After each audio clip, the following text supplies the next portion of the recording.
दोस्तों, आज की कहानी 3 ऐसी चुड़ैल लड़कियों की है जिसे देखकर आपका डंडा भी खड़ा हो जाएगा।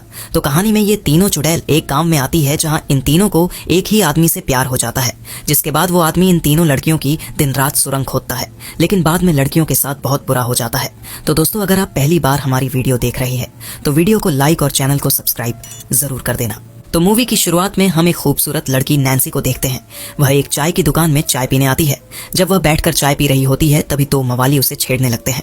नैन्सी पहले तो उन्हें अनदेखा करती है, लेकिन जब वे हद से आगे बढ़ जाते हैं तो वह पलटकर उन पर हमला कर देती है और उन्हें बुरी तरह पीट देती है। मार खाकर वे डर के मारे वहां से भाग जाते हैं। बाद में वे अपने बॉस के पास पहुंचते हैं। उनके पिटे हुए चेहरों को देखकर बॉस समझ जाता है कि किसी ने इनकी जमकर धुलाई की है। गुस्से में वह पूछता है, तुम्हें कितने लोगों ने मारा? तब वे कहते हैं, हमें किसी आदमी ने नहीं बल्कि एक लड़की ने मारा है। ये सुनकर बॉस को बहुत गुस्सा आता है और वह अपने कुछ आदमियों को साथ लेकर नैन्सी को मारने निकलता है, लेकिन रास्ते में उनकी मुलाकात माया से हो जाती है। वे लोग माया से नैन्सी का पता पूछते हैं। इस पर माया कहती है, वह मेरी छोटी बहन है, अगर उसने कोई गलती की है तो उसकी भरपाई मैं कर दूंगी। बॉस कहता है, तुम भरपाई कैसे करोगी? माया कहती है, तुम मेरी गुफा की खुदाई कर सकते। उसकी यह बात सुनकर सब आदमी लाइन में खड़े हो जाते हैं। इस पर माया कहती है, मैं तुम सभी का डंडा अपनी गुफा में नहीं ले सकती, इसलिए मैं अपनी सहेलियों को बुला लेती हूँ। जैसे ही माया की सहेलियां वहां पहुंचती हैं तो सभी आदमी उन्हें देखकर बहुत खुश हो जाते हैं। हर कोई एक एक लड़की को उठाकर जंगल की तरफ चला जाता है ताकि उसकी गुफा में धमाके कर सके। लेकिन जब ये सभी गुफा की खुदाई कर रहे होते हैं तो अचानक सब यह देखकर डर जाते हैं कि वे लड़कियां भयानक मूर्तियों में बदल गई हैं। ये नजारा देखकर सब घबरा जाते हैं और वहां से भाग निकलते हैं। उन्हें यूं भागता देखकर नैन्सी और उसकी बड़ी बहन माया बहुत खुश होती है। कुछ देर बाद माया कामदेव के मंदिर में जाती है। वहां पहुंचकर वह कामदेव की पूजा करती है। जब वह पूजा खत्म करके बाहर निकल रही होती है तभी उसके पास एक साधु आता है। साधु उससे उसका नाम पूछता है, जिस पर माया कहती है कि मैं अजनबियों को अपना नाम नहीं बताती। यह कहकर वह वहां से अपने घर की ओर चल देती है। वह जंगल के रास्ते से होकर जा रही होती है, तभी वही मंदिर वाला साधु फिर से उसके सामने आ जाता है। साधु कहता है, मैं जानता हूँ तुम कौन हो। अगर तुम इंसान बनकर रहना चाहती हो तो तुम्हें अपनी इच्छाओं पर काबू रखना होगा। वह यह भी कहता है कि तुम तीनों बहनों पर बहुत बड़ी मुसीबत आने वाली है। लेकिन माया उसकी बातों को सीरियस नहीं लेती और अपने घर चली जाती है। घर पहुंचकर वह अपनी बहनों को साधु के बारे में बताती है। वे सब बातें कर ही रहे होते हैं तभी उनकी पड़ोसन मिस शुई वहां आ जाती है। वह आते ही तीनों बहनों को गालियां देने लगती है। असल में वह तीनों बहनों की खूबसूरती से बहुत जलती थी। उसे लगता था कि ये तीनों बहनें मिस शुई के पति को अपनी खूबसूरती के जाल में फंसा लेंगी, जबकि ऐसा कुछ भी नहीं था। मिस शुई जब अपने घर लौटती है तो अपने पति से भी झगड़ा करती है और वह उन तीनों बहनों को चेतावनी देती है कि उसके पति से दूर रहें। उधर हम देखते हैं कि तीनों बहनें अपने देवता के सामने बैठकर ध्यान कर रही होती हैं, लेकिन ध्यान करते हुए उनके मन में मर्दों के लंबे लंबे डंडों का ख्याल आने लगता है और वे अपनी गुफा खुदवाने के बारे में सोचने लगती है। इसी वजह से वे ध्यान नहीं लगा पाती। दरअसल वे तीनों बहनें चुड़ैल थीं और कई सालों से इंसान बनने के लिए कड़ी तपस्या कर रही थीं। कुछ देर बाद रात हो जाती है। तीनों बहनें आराम से सो रही होती हैं। तभी सबसे छोटी बहन डरावने सपने देखकर उठ जाती है। वह मन शांत करने के लिए बाहर टहलने निकलती है। बाहर आकर उसे अपनी बहन माया नजर आती है जो नहा रही थी और वो अपने बड़े बड़े संतरों को भी सहला रही होती है। ये सब देखकर उसकी गुफा में भी बवंडर आने लगता है और वो भी उसके साथ नहाने लगती है। तभी वहां नैन्सी भी आ जाती है और तीनों आपस में बातें करने लगती हैं। कुछ देर बाद उनकी बड़ी बहन भी जाग जाती है और उन्हें बाहर देखकर वहां आ जाती है। ये सब देखकर वो भी गर्म हो जाती है, लेकिन वो अपनी इच्छाओं पर काबू रखती है क्योंकि उसे जल्दी से जल्दी इंसान बनना था। अगले दिन बड़ी बहन एक जंगल में जाती है जहां वह देखती है कि कुछ बदमाश एक आदमी को मार रहे थे। वह अपनी शक्तियों का इस्तेमाल करके उन बदमाशों को हरा देती है और उस आदमी की जान बचा लेती है। उस आदमी का नाम जॉन था। लड़ाई में वह काफी घायल हो चुका था, इसलिए मिस ली उसे उसके घर तक छोड़ने आती है। जॉन का घर बहुत बिखरा हुआ था। जब जॉन फ्रेश होने के लिए अंदर जाता है तब मिस ली अपनी शक्तियों से सारा सामान ठीक जगह पर रख देती है। जब जॉन बाहर आता है तो वह अपना साफ सुथरा घर देखकर हैरान रह जाता है और मिस ली को धन्यवाद कहता है। मिस ली मुस्कुराकर कहती है कि अब से वह उसके घर आया करेगी और उसके सारे काम संभाल लेगी। इस पर जॉन कहता है कि उसके पास इतने पैसे नहीं हैं कि वह उसे काम पर रख सके। उसकी बात सुनकर मिस ली कहती है कि उसे पैसों की जरूरत नहीं है, वह तो बस उसकी मदद करना चाहती है। अब मिस ली को जॉन पसंद आने लगा था क्योंकि वो उससे अपनी गुफा खुदवाना चाहती थी।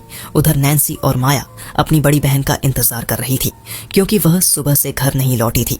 कुछ देर बाद मिस ली घर लौटती है, लेकिन वह अपनी बहनों को जॉन के बारे में कुछ नहीं बताती।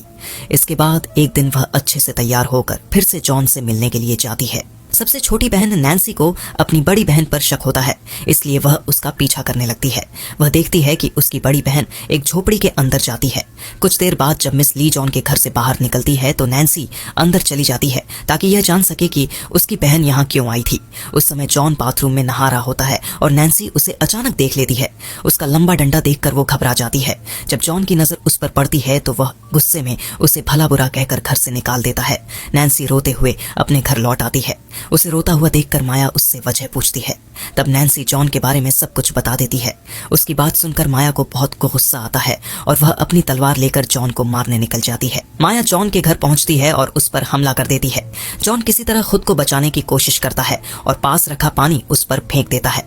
माया का भीगा बदन देखकर उसका डंडा खड़ा हो जाता है। माया भी उसका डंडा लेना चाहती थी, तभी दोनों जमकर गुफा में धमाके करते हैं।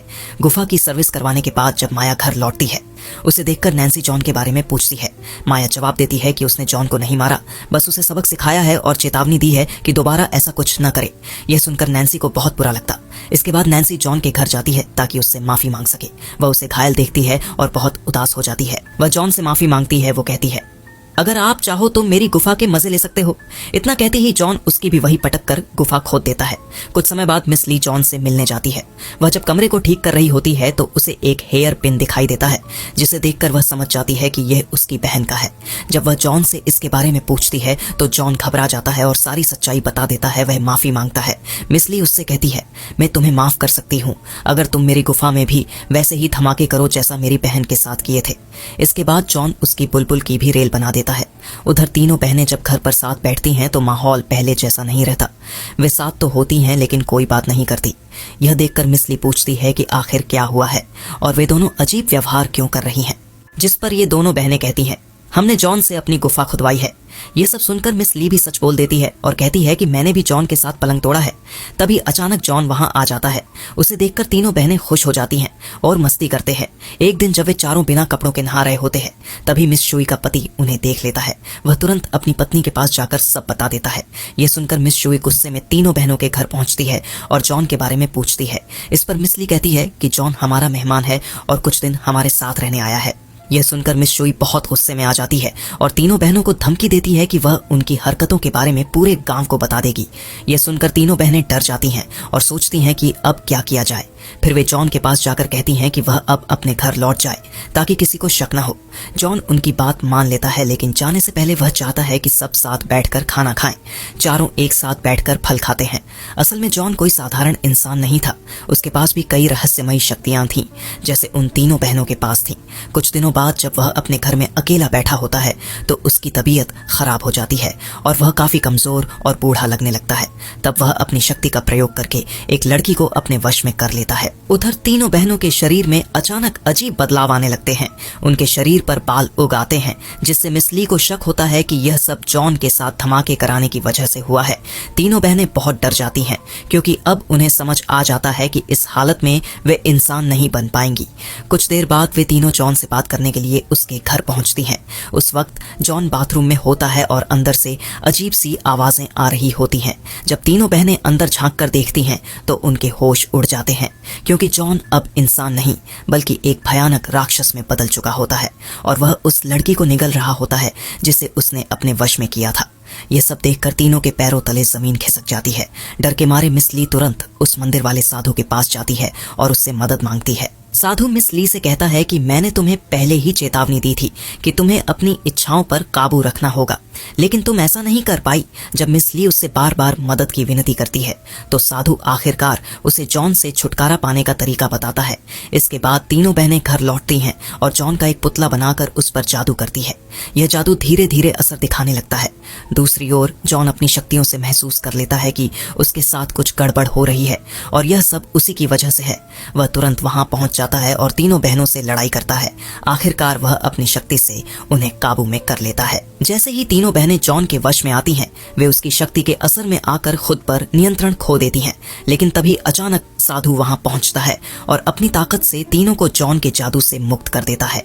इसके बाद साधु अपनी शक्ति का उपयोग करके जॉन को समाप्त कर देता है। तीनों बहनों को अपने किए पर पछतावा होता है। उन्हें एहसास होता है कि जॉन असल में कोई आम इंसान नहीं बल्कि एक बूढ़ा राक्षस था जो लड़की लड़कियों के साथ धमाके करता था। जहां भी किसी लड़की के मन में वासना जागती थी वहां वह पहुंच जाता था। इसी के साथ ये मूवी यहीं पर एंड हो जाती है। दोस्तों, अगर आपको वीडियो में मजा आया हो तो वीडियो को लाइक करके चैनल को सब्सक्राइब जरूर कर देना।